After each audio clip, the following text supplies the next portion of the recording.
اعوذ باللہ من الشیطان الرجیم، بسم اللہ الرحمن الرحیم۔ السلام علیکم، کیسے ہیں جی؟ امید کرتی ہوں خیریت سے ہوں گے۔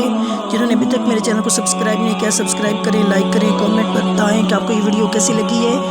اللہ کے پاک نبی کو اللہ نے فرمایا کہ اے محبوب تم یہ اعلان کر دو هو اللہ احد، کہ اللہ ایک ہے، یکتا ہے، ذات کے لحاظ سے، صفات کے لحاظ سے، کمال کے لحاظ سے، جلال کے لحاظ سے یکتا ہے۔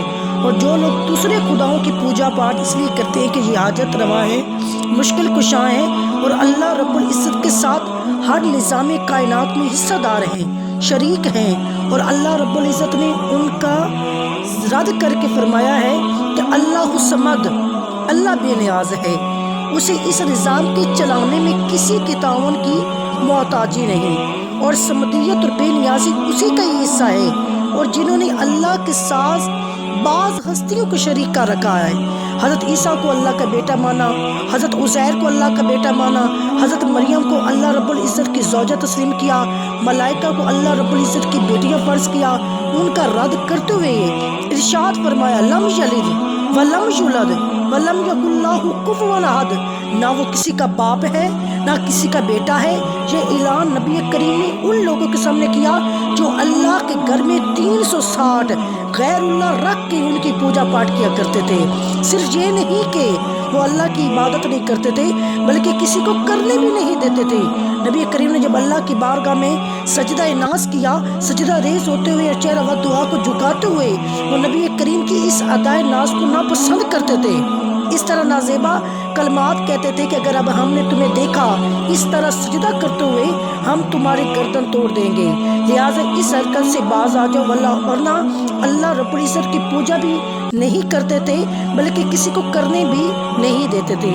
ان کا نظریہ اور عقیدہ یہ تھا ہم ان کی عبادت کریں گے پھر یہ اپنے رب کی عبادت کرتے رہیں گے، وہ غائب خدا ہے، اس کی پوجا کی ہم قابل ہی نہیں ہیں، ہم تو ان کی پوجا کریں گے، ان کی پوجا کریں گے اور یہ ہمیں اللہ کے قریب کر دیں گے۔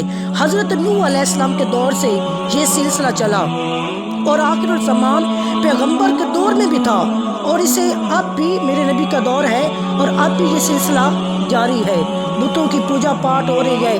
حضرت آدم علیہ السلام کے 5 فرزند تھے، ان کا یکے بعد دیگرے وصال ہوتا گیا، اور جو لوگ ان کے ساتھ محبت کرتے تھے اور ان کو اپنی عبادت میں اپنے ساتھ دیکھنا چاہتے تھے، جتنے ان کے جو 5 بیٹے تھے ان کا اپنا اپنا ایک حلقہ تھا، اپنی الگ خانقاہ تھی، لوگ ان کی نیاز مند تھے، ان کے ساتھ مل کر اللہ رب العزت کی عبادت کیا کرتے تھے۔ جب ان کا یکے بعد دیگرے انتقال ہوتا گیا، جو ان کے مریدین اور محبین تھے ان کو ان کے وصال کے بعد عبادت میں ذوق اور محبت جو تھا وہ نہیں رہا، شوق نہیں رہا۔ جب ان کو ذوق اور شوق نہیں رہا تو وہ اس لیے پریشان تھے کہ ہمارا وہ ذوق و شوق ختم ہو گیا جو ان کے ساتھ عبادت میں حاصل ہوتا تھا۔ شیطان لعین انسانی روپ میں آ کے یہ مشورہ دیا کہ اللہ والے مرتے تو ہے ہی نہیں، وہ تو زندہ ہوتے ہیں، کیوں نہ ان کا مجسمہ بنا دیا جائے، ان کو کوئی لباس پہنا دیا جائے، ان کو تم اپنے درمیان کھڑا کر لو اور اللہ کی عبادت یہ سمجھ کے کرو کہ وہ ہمارے ساتھ موجود ہیں، تمہیں ذوق و شوق حاصل ہوتا رہے گا۔ شیطان کا یہ مشورہ ان کو پسند آ گیا۔ شیطان نے کہا میں مسجد کے محراب میں تمہیں یہ مجسمے بنا دیتا ہوں۔ لوگوں نے کہا کہ یہ ٹھیک ہے، جسے ہم نے عبادت کرنی ہے تو عبادت تو ہم اللہ کی کریں گے، ان کی تھوڑی عبادت کرنی ہے ہم نے، وہ ہمارے خدا نہیں ہیں، بزرگ ہیں، اللہ والے ہیں، وہ ہمارے سامنے محراب میں ہوں گے۔ تو شیطان نے کہا ٹھیک ہے، بیچے میں آپ کو مجسمے بنا دیتا ہوں۔ اس نے ان کی شکلوں کے مجسمے تیار کر دیے، وہی چہرہ، وہی لباس، وہی دستار، وہی سب کچھ لوگوں کے ذہن میں یہ ڈال دیا وہ ہمارے ساتھ موجود ہیں۔ ان لوگوں کو دوبارہ عبادت میں ذوق و شوق حاصل ہونے لگ گیا۔ جو زمانہ گزرتا گیا، نسلیں بدلتی گئی، عبادت خداوندی کے اندر سستی اور غفلت نمودار ہونے لگی، اور جو مجسمے بنائے گئے تھے ان کے نظریات میں بھی تبدیلی آنے لگی۔ ایک جماعت وہ آئی جنہوں نے اللہ کی عبادت بھی کرنی شروع کی اور ساتھ اس جاتے وقت آتے وقت ان کی دست بوسی بھی شروع کر دی، ان کے ہاتھ چومنے لگ گئے۔ وہ دور گزر گیا اور لوگ آ گئے، ان کی آگے والی نسلیں آئیں جو اللہ کی عبادت بھی کرتے تھے، ساتھ آتے ہوئے جاتے ہوئے ان کے پاؤں بھی چوم لیتے تھے۔ پھر وہ دور آیا، ان کی اگلی نسلیں آئیں، ان کو سجدہ کر لیتے تھے، ادھر اللہ کو سجدہ کرتے تھے ادھر ان بتوں کو سجدہ کر لیتے تھے۔ پھر وہ دور آیا، اللہ کی عبادت بالکل ختم ہو گئی اور انہی کو خدا سمجھ لیا اور ان کی پوجا پاٹ شروع کر دی۔ حضرت نوح علیہ السلام جس وقت آئے اس وقت ان 5 بزرگوں کو خدا کے بندوں نے خدا بنا دیا تھا۔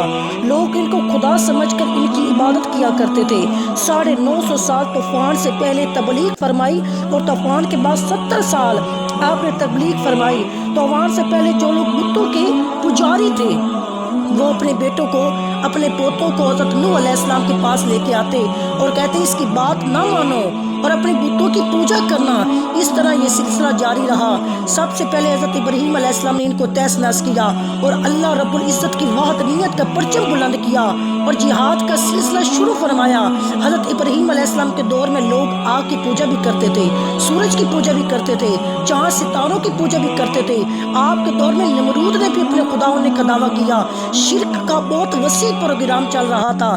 حضرت ابراہیم علیہ السلام نے سب سے پہلے آپ کے چچا آزر جس نے آپ کی پرورش کی ان سے فرمایا تو کیا بتوں کو تو نے اپنا خدا بنا رکھا ہے؟ میں تجھے بھی اور تیری قوم کو بھی، میں نے تجھے اور تیری قوم کو کھلی گمراہی میں دیکھ رہا ہوں۔ اپنے گھر سے بتوں کے خلاف آغاز شروع کیا کہ چچا یہ تو کیا کرتا ہے؟ یہ آگ چاند ستارے سورج نہ دیکھنے کے قابل ہے، نہ سننے کے قابل ہے، نہ یہ تیری تکلیف دور کرنے کے قابل ہے، نہ تو ان کی پوجا کیوں کرتا ہے؟ آپ کے چچا نے کہا اے ابراہیم تو اگر اس تبلیغ سے باز نہ آیا میں تجھے پتھر مار مار کے سنسار کر دوں گا۔ لیکن ابراہیم علیہ السلام باز نہ آئے۔ جب ستارہ دیکھا تو فرمایا فہذا ربی، کیا یہ رب میرا رب ہے؟ جب وہ ڈوب گیا تو کہا یہ تو ڈوب جانے والا ہے، چھپ جانے والا ہے، یہ تو اپنے وجود کو برقرار نہیں رکھ سکتا۔ تو پتہ چلتا ہے یہ کسی اور کے قبضہ قدرت میں ہے، پھر اسے چھوڑ کے ان کی پوجا کیوں کی جائے؟ پھر چاند طلوع ہوا، وہ اس سے بھی بڑا تھا، فرمایا ہاذا ربی، یہ میرا رب ہے۔ جب وہ ڈوب گیا فرمایا تم لوگ گمراہ ہو جو ان ڈوبنے والوں کی پوجا کرتے ہو۔ جب سورج طلوع ہوا اس کی روشنی کو دیکھ کے فرمایا ہاذا ربی، یہ میرا رب ہے۔ دوپہر ہوئی، ظہر ہوئی، عصر ہوئی، پھر شام ہوئی، وہ بھی ڈوب گیا۔ فرمایا میں تو اپنے رب کی طرف متوجہ ہوتا ہوں، وہی مجھے اس گمراہی سے بچائے گا۔ فرمایا یہ چاند سورج ستارے اس قابل نہیں کہ ان کی پوجا کی جائے، بلکہ میں تو اس کی عبادت کروں گا جو ان سب پر غالب ہے اور جس کی قبضہ قدرت میں یہ سب ہے۔ عبادت کے لائق صرف وہ ہے۔ اور نمرود کو کہا کہ تو روٹی کے محتاج ہے، پانی کے محتاج ہے، اگر تو کھائے نہ پیے نہ کیا ایسی ذات خدا ہو سکتی ہے؟ یہ تیرا خدائی دعویٰ جو ہے جھوٹا ہے۔ اس نے پوچھا تیرا رب کون ہے؟ حضرت ابراہیم علیہ السلام نے فرمایا میرا رب وہ ہے، ربی اللہ زی، ربی اللہ زی، میرا رب وہ ہے جو زندہ کرنا بھی جانتا ہے، جو مردوں کو زندہ کرنا بھی جانتا ہے اور زندوں کو مردہ کرنا بھی جانتا ہے۔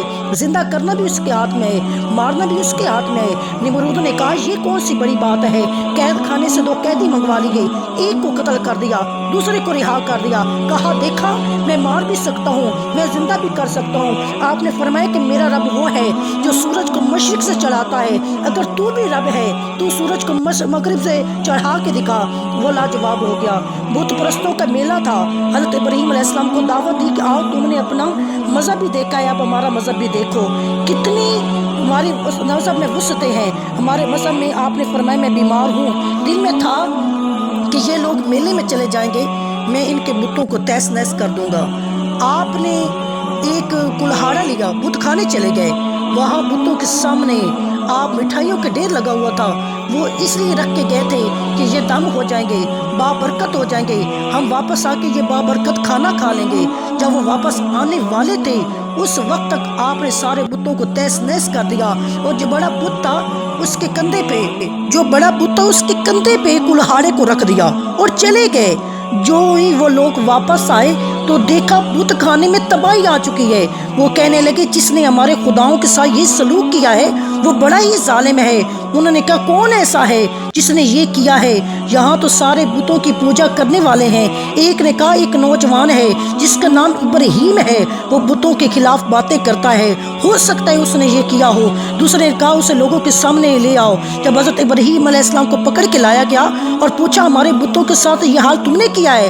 حضرت ابراہیم علیہ السلام اکیلے ایک طرف تھے اور سارے لوگ ایک طرف، اللہ پر یقین رکھتے ہوئے لوگوں سے کہا جس کے پاس قتل والا ہتھیار موجود ہوتا ہے قاتل وہی ہوتا ہے۔ بڑے خدا کے پاس، بڑے بت کے پاس ہتھیار موجود ہے، قتل اس نے کیا ہے۔ اس بڑے نے سارے چھوٹوں کو ختم کر دیا ہے، یا پھر اس سے پوچھو کہ وہ کون تھا۔ میں نے یہ سب کیا اس کے بتاتے ہوئے جب ان کے خداؤں کا بیڑا غرق کیا تو اس سے پوچھو کہ کس نے چھوٹے خداؤں کو مارا ہے۔ جب ان سے یہ سوال کیا گیا ان کی عقل پر چوٹ کر رہے تھے، ان کی عقل پہ وار کر رہے تھے، اب وہ سوچ میں پڑ گئے کیا کریں، کیا جواب دیں۔ ان کے منہ لٹک گئے، عقل گم ہوگی، اس سوال کا کیا جواب دیں۔ بڑی دیر کے بعد انہوں نے حضرت ابراہیم علیہ السلام سے کہا یہ تو تم جانتے ہی ہو کہ یہ بول نہیں سکتے۔ حضرت ابراہیم نے فرمایا افسوس ہے ان پر اور تم پر، اور تم اللہ رب العزت کو چھوڑ کر ان کی عبادت کرتے ہو۔ ان لوگوں نے مشورہ کیا کہ ایک چار دیواری بنائی جائے، ایک مربع میل کے اندر تندور بنایا گیا اور اس کے اندر لکڑیوں سے اس کو بھر دیا گیا، آگ لگائی گئی، منجنیق پہ رکھ کے آپ کو اندر پھینکنے کی تیاری کی گئی۔ ان کو جلا کے ان کی ہڈیوں کی راکھ بنا کے اپنے خداؤں کی نظر کریں گے، انہوں نے ہمارے خداؤں کی توہین کی ہے۔ ابراہیم نے ان کے بتوں کی بے چارگی، بے بسی ان پہ زہر کر دی کہ میں نے انہیں نیست و نابود کر دیا ہے، انہوں نے میرا کیا بگاڑا ہے۔ حضرت ابراہیم علیہ السلام کو آگ کے اندر جھونکا جا رہا ہے، عالم بالم میں زلزلہ آ گیا، فرشتے حیران ہیں، یا اللہ ایک تیرا بندہ ہے اور اسے صرف اس جرم میں کہ لا الہ الا اللہ، وہ تیری وحدانیت کا پرچار کیوں کرتا ہے، اس جرم میں اس کو آگ کے اندر جھونکا جا رہا ہے۔ اجازت ہو ہم اس کی امداد کریں۔ اللہ رب العزت نے فرمایا جاؤ۔ چنانچہ ہواؤں کے فرشتے آئے، بارشوں کے فرشتے آئے، زمین کے فرشتے آئے، یہ حاضر ہوتا رہے۔ اجازت ہو ہم آگ کو اڑا کر نمرودیوں کے گھر جلا دیں، یا نہ چنگاری رہے نہ تمہیں تکلیف پہنچے۔ بارش کا فرشتہ آیا، اجازت ہو میں میਂہ برسا کے آگ ختم کر دوں، نہ کوئی چنگاری رہے اور نہ تمہیں تکلیف پہنچے۔ زمین کا فرشتہ آتا ہے، اجازت ہو میں انہیں زمین کو پھاڑ کر آگ کو اندر دنسا دوں، نہ کوئی چنگاری روئے زمین پہ رہے نہ تمہیں تکلیف پہنچے۔ آپ فرماتے نہیں ان چیزوں کی کوئی ضرورت نہیں، میں تمہارا شکریہ، تمہاری مہربانی اس پیشکش کا احترام کرتا ہوں، لیکن مجھے تمہاری امداد کی ضرورت نہیں۔ آخر میں جبریل علیہ السلام آئے اور پکارتے ہیں یا خلیل اللہ، اے اللہ کے دوست، کوئی میرے لائق حاجت ہو تو میں خدمت کے لیے حاضر ہوں۔